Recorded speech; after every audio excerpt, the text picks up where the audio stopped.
everybody, welcome to our channel. Today in this quick video I will be showing you guys how to disable camera from apps on a Mac.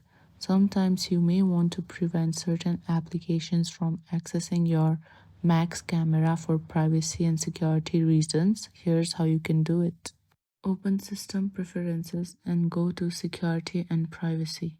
Now under the Privacy tab, click on Camera. Here, after that, click on the lock button and then enter your laptop passcode. There you'll get a list of apps. To disable camera access for a specific app, simply uncheck the box button next to its name. Once you've unchecked the box for all the apps you want to disable camera access for, you can close the System Preferences windows. And that's it.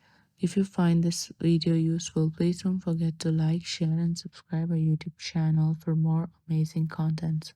Thank you for watching.